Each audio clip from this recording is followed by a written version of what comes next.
বেদের মেয়ে জ্যোৎস্না আমায় কথা দিয়েছে, আসি আসি বলে জ্যোৎস্না ফাঁকি দিয়েছে। দেখুন, বেদের মেয়ে জ্যোৎস্না তো ফাঁকি দিতেই পারেন, কিন্তু নির্বাচনের আগে কে কাকে ফাঁকি দেবেন আর কাকে ফাঁকি দেবেন না সেটাই কিন্তু লাখ টাকার প্রশ্ন। কেন এই কথা বলছি? কারণ বাংলার ভোটের ইতিহাসে বা নির্বাচনের ইতিহাসে কয়েকটা বিষয় আমরা বারবার দেখেছি। যেমন, হাসিল করতে ক্ষমতা, সব করতে পারেন মমতা। আজ যে বন্ধু, কাল সে শুভেন্দু। একে অপরকে করলো যারা শেষ, ভোটের আগে তারাই বুজুম ফ্রেন্ড, বাম এবং কংগ্রেস। অথবা সেকুলারিজমের নতুন দাস, বামেদের বন্ধু এখন আব্বাস। না না, এগুলো একটাও আমার কথা নয়, আমাকে দোষী ঠাউরাবেন না। বেসিক্যালি এগুলো হচ্ছে প্রত্যেকটা বাস্তবে ঘটা ঘটনা, যেগুলো ভোটের আগে সাম্প্রতিক ইতিহাসে আমরা পশ্চিমবঙ্গে বারবার দেখেছি। নির্বাচনের আগে কে কার সঙ্গে জোট করবেন, কে কার হাত ধরবেন। কাল যারা বন্ধু ছিলেন আজ তারা দুদিকে চলে গেছেন, আবার কাল যারা শত্রু তারা আজ একে অপরের হাত ধরে একেবারে আকাশে তুলে দিয়ে বলছেন আমরাই জিতবো, আমরাই সরকার গড়ব। তো এর মধ্যে কোনো ভুলও নেই, কারণ everything is fair in love and war. আর রাজনীতি তো মশাই প্রেমও আবার যুদ্ধ।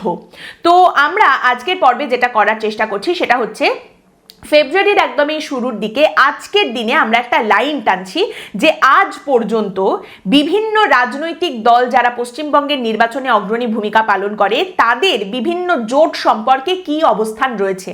আজ পর্যন্ত প্রত্যেকটা রাজনৈতিক দল বিভিন্ন জোটের ব্যাপারে কি কথা বলে রেখেছে, তাদের অবস্থান কি, যাতে এরপর যখন ফাইনালি ভোটটা আসবে এবং ফাইনালি কি জোট হলো না হলো সেটা সবার সামনে পরিষ্কার হয়ে যাবে, তখন আপনারা নিজেরাই মিলিয়ে দেখে নিতে পারবেন যে এই ফেব্রুয়ারি মাসের একেবারে শুরুর দিকে কোন দল জোটের প্রশ্নে কোন অবস্থানে ছিল এবং ফাইনালি ভোটের সময় তারা কে কে তাদের অবস্থান থেকে কতটা সরে গেল বা কারা একই জায়গায় রইল। প্রথমেই আমরা আসি শাসক দল তৃণমূল কংগ্রেসের কথায়। তৃণমূলকে দিয়ে আমরা কথা শুরু করছি, আলোচনা শুরু করছি, শেষ করব বর্তমানে নির্বাচনী রাজনীতিতে পশ্চিমবঙ্গের যে প্রধান বিরোধী দল রয়েছে বিজেপি তাদের দিয়ে। তো তৃণমূলের ক্ষেত্রে বিষয়টা হচ্ছে, দেখুন, তৃণমূল কি এবারে পশ্চিমবঙ্গে কংগ্রেসের সঙ্গে কোনো জোটে যেতে চলেছে? বিভিন্ন নির্বাচনের আগে কিন্তু এই প্রশ্নটা একটা বড় হয়ে উঠে আসে, এটা নিয়ে একটা চর্চা শুরু হয়। তার পেছনে রয়েছে বিজেপির বলা সেই বিখ্যাত লাইন, দিল্লিতে দোস্তি বাংলায় কুস্তি। দিল্লিতে যেহেতু তৃণমূলের সঙ্গে কংগ্রেসের একটা হাত ধরাধরির একটা সমঝোতার ব্যাপার রয়েছে, তাই এই প্রশ্নটা মাঝে মধ্যেই উঠে আসে যে পশ্চিমবঙ্গেও কি তাহলে তৃণমূল আর কংগ্রেসের মধ্যে একটা জোট হতে চলেছে। এর আগে 2024-এর যে লোকসভা নির্বাচন, সেই লোকসভা নির্বাচনের আগেও কিন্তু এরকম একটা কথোপকথন সামনে এসেছিল যে তৃণমূল আর কংগ্রেস তাদের মধ্যে হয়তো একটা আসল সমঝোতা হতে পারে, প্রচুর দর কষাকষি হচ্ছে, প্রচুর আলাপ আলোচনা সমস্ত কিছু চলছে।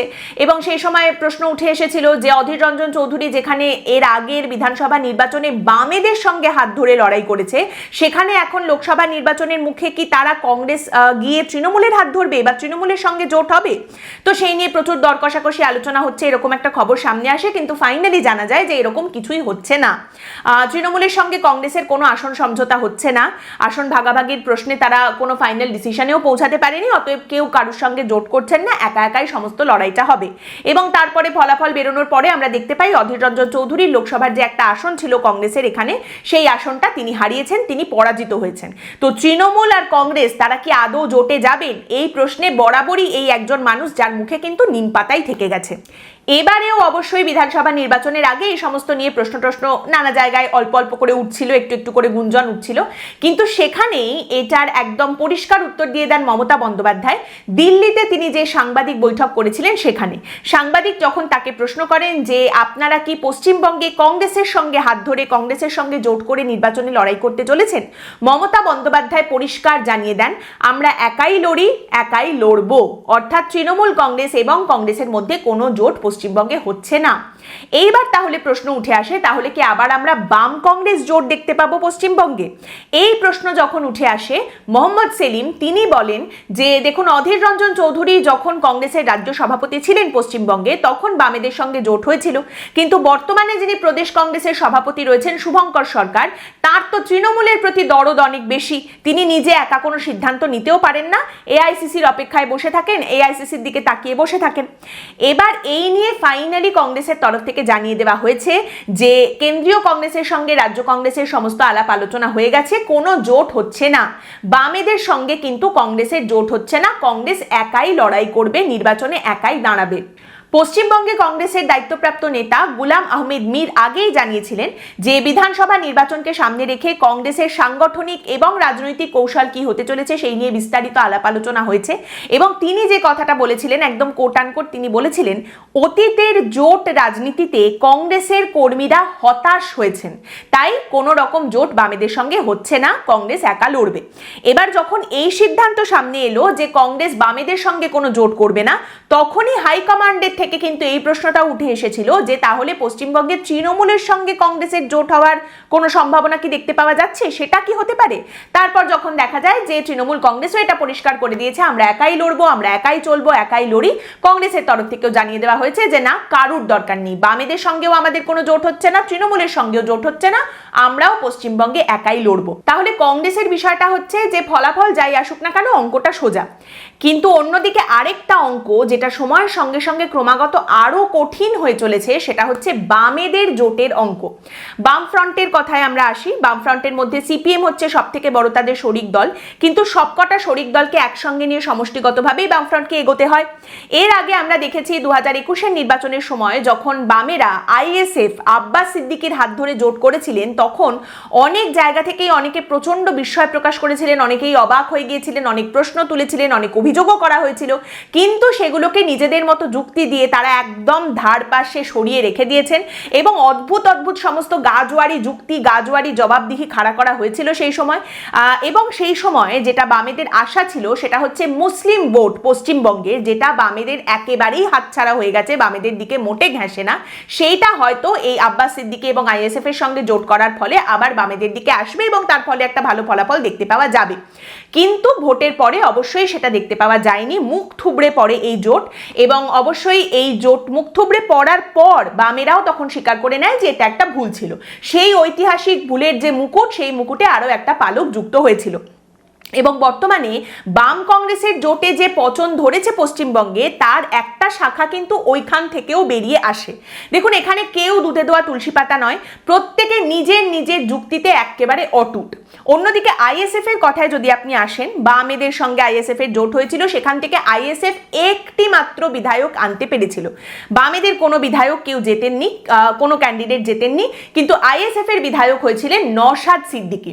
নওশাদ সিদ্দিকী তো জিতে বিধায়ক হলেন, কিন্তু আইএসএফ এর মধ্যেও একটা প্রশ্ন রয়েছে। আব্বাস সিদ্দিকী 2021-এর বিধানসভা ভোটের আগে যেভাবে চিৎকার করেছিলেন, এত চিৎকার করতে করতে তারপর কোথায় যে তিনি হারিয়ে গেলেন তাকে কিন্তু আর দেখাও যায় না, তার কথা শোনাও যায় না।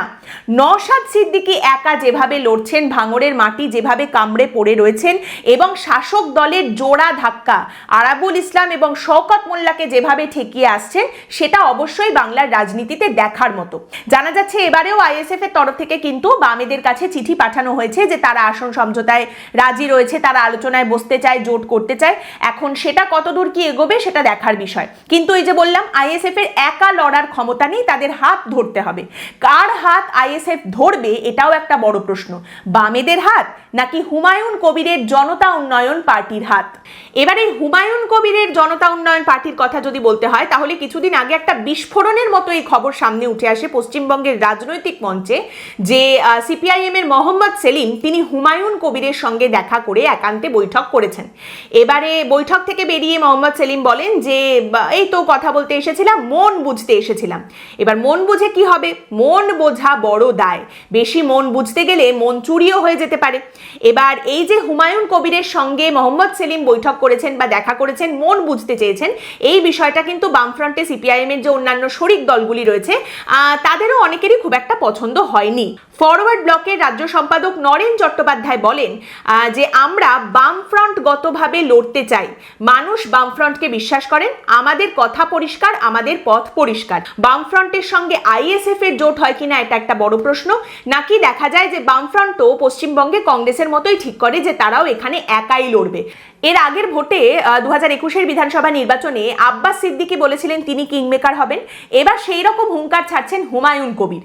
কিন্তু কিংমেকার মানে কি, আপনি কাউকে রাজা বানাবেন তবে আপনি কিংমেকার, তাই তো? কিন্তু এখন পরিস্থিতি যদি এরকম হয় যে রাজা বানানোর জন্য কাউকে পাওয়া যাচ্ছে না, যে কারোর হাতটা ধরে আমি সিংহাসনে বসিয়ে দেব, আবার আমি নিজেও রাজা হতে পারছি না কারণ সব জায়গায় একা একা লড়াই করার মতো ক্ষমতা আমার নেই, তাহলে খুব সমস্যার ব্যাপার। কিন্তু এর মাঝখানে হুমায়ুন কবিরের বক্তব্য হচ্ছে তাকে এবং তার দল জনতা উন্নয়ন পার্টি তাদের এখন সবাই ডাকছে, কখনো বামেরা ডাকছে, কখনো আইএসএফ ডাকছে, কখনো মিম ডাকছে, সবার সঙ্গে কথাবার্তা বলে তারপর তিনি ঠিক করবেন কোথায় তিনি যাবেন, কি জোট করবেন। এর মাঝে আবার হুমায়ুন কবির একথাও বলেছেন 2026-এ বিজেপি জিতুক বা তৃণমূল কংগ্রেস জিতুক, যেই জিতুক না কেন হুমায়ুন কবিরের সাহায্য ছাড়া কেউ জিততে পারবে না। হুমায়ুন কবিরের দলের সমর্থন ছাড়া কেউ সরকার গঠন করতে পারবে না। হুমায়ুন কবিরের বক্তব্য, তৃণমূল জিতুক বা বিজেপি জিতুক, সরকার গঠন করতে আমার সাহায্য তাদের নিতেই হবে, কারণ হুমায়ুন কবিরের দল এতগুলো আসন পাবে যে তারা ডিসাইডিং ফ্যাক্টর হবে, এটাই হচ্ছে তার বক্তব্য। এই কথা যেমন একদিকে তিনি বলেছেন, আবার এর উল্টো কথাও হুমায়ুন কবির বলে রেখেছেন। মানে বলা যেতে পারে যে এবারের নির্বাচনের আগের বিনোদনের ভারটা হুমায়ুন কবির একেবারে নিজের ঘাড়ে তুলে নিয়েছেন। হুমায়ুন কবির এর উল্টো আরেকটা কথাও বলছেন, তিনি বলছেন 2026-এর বিধানসভা নির্বাচনের ফলাফল বেরোলে দেখা যাবে আমি মুখ্যমন্ত্রী হব, আমি মুখ্যমন্ত্রী হব পশ্চিমবঙ্গে, আমি নিজে খেটে খুঁটে পরিশ্রম করে সৎভাবে একটা দল তৈরি করেছি, মানুষজন আমাকে দেখবেন, বিশ্বাস করবেন, আমি 100 থেকে 110টা আসন পাবো, পশ্চিমবঙ্গের একক বৃহত্তম দল হব আমি এবং আমার দল জনতা উন্নয়ন পার্টি। আর বিজেপি যদি 99টা আসনও পায় তাহলে কিন্তু তাদের আমাকে মুখ্যমন্ত্রী হিসেবে মেনে নিতে হবে।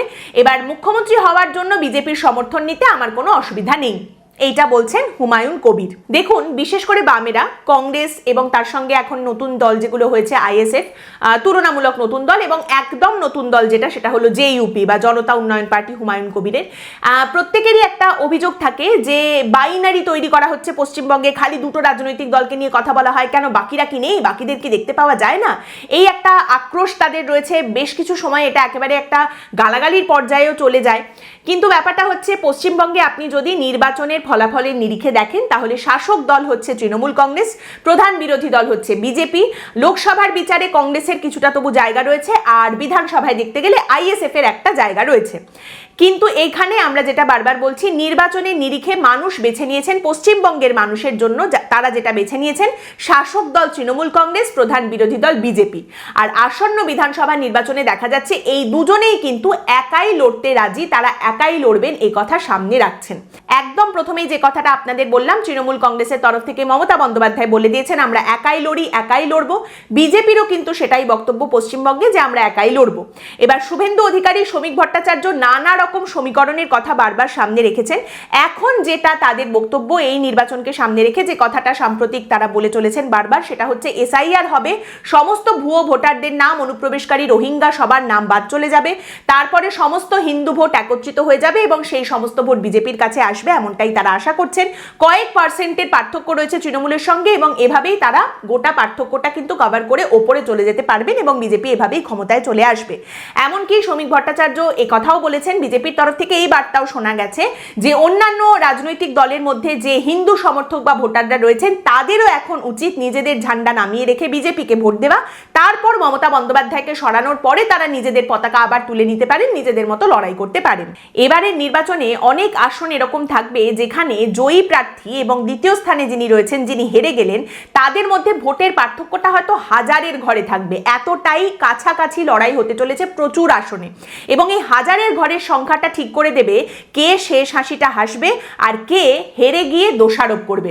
একটা কথা মনে রাখবেন, একদম প্রথম থেকেই বলে দিচ্ছি, নির্বাচনে জয় হয় আর পরাজয় হয়, হেরে গিয়ে আমাদের নৈতিক জয় হয়েছে এই কথার কিন্তু কোনো মানে নেই। হয় আপনি জিতেছেন, না হলে আপনি হেরে গেছেন। আজকের পর্ব এখানেই শেষ করছি। আপনাদের মতামত অবশ্যই জানাবেন। পরের দিন দেখা হবে অন্য একটি বিষয় নিয়ে আলোচনায়। ভালো থাকবেন।